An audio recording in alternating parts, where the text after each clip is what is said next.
tragic incident unfolds. Home intruder faces fatal consequences. Our live blog has wrapped up for the afternoon, but stay tuned for any breaking news updates later today. Intruder's fatal encounter during alleged armed break-in in Melbourne. A tragic event occurred when a woman lost her life after being subdued by residents during an alleged break-in at their home. The incident took place around 2 a.m. on Tuesday in a unit located on Berkeley Street in Melbourne's central business district.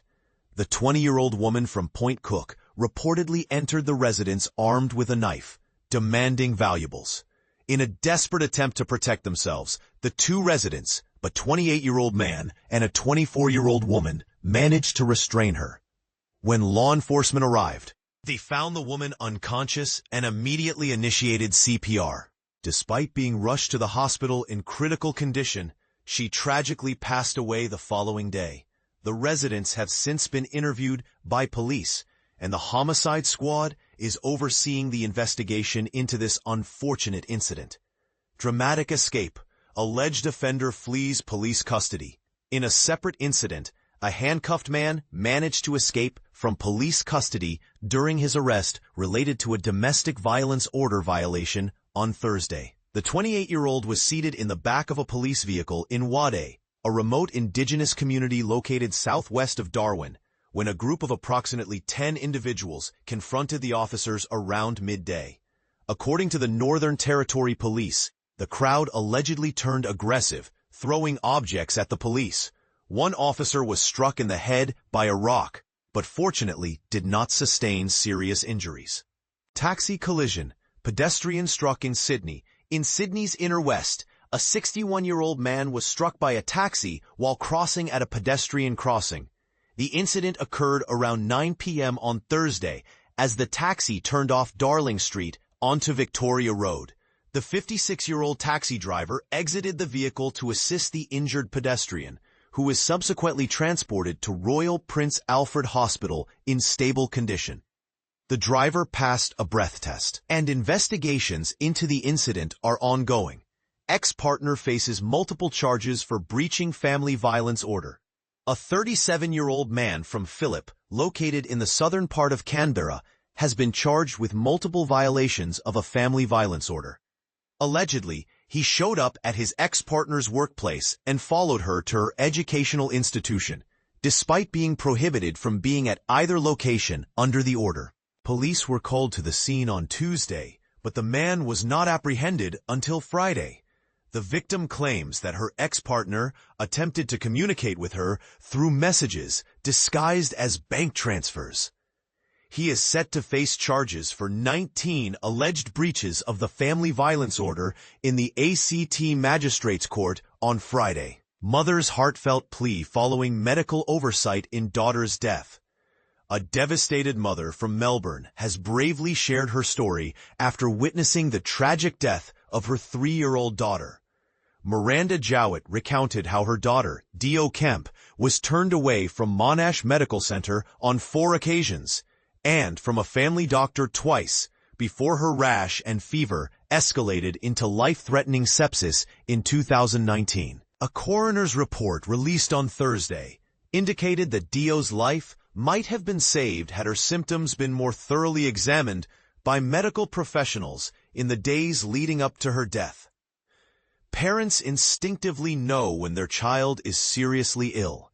I implore doctors to set aside their assumptions and genuinely listen to parents, Jowett expressed outside the courtroom. She emphasized that Dio, who had Down syndrome, should have received the utmost priority in emergency care due to her intellectual disability.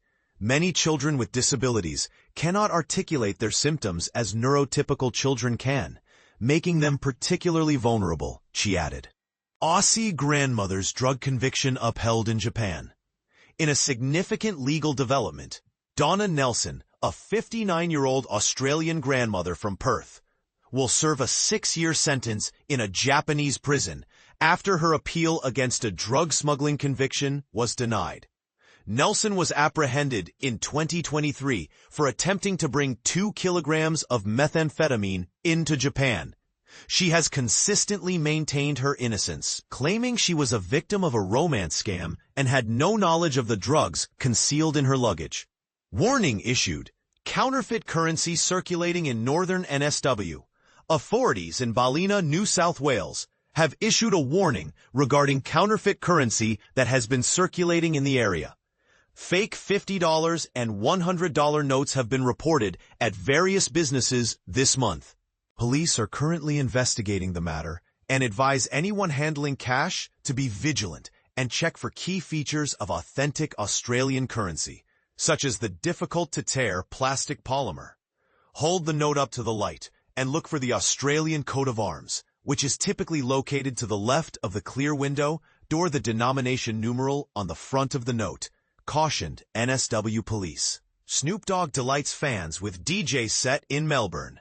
In an electrifying performance, rap icon Snoop Dogg took to the decks at the SB in St Kilda on Thursday night, captivating over 500 fans who packed the venue. Many fans had lined up since the early hours of the morning to catch DJ Snoopadelic's free gig. The rapper is in Australia to perform at the AFL Grand Final pre-game show at the Melbourne Cricket Ground on Saturday. I understand the significance of this event to the culture, and I'm honored to have been invited to perform here, he stated. Police seek suspect in heartless theft of wigs for sick children.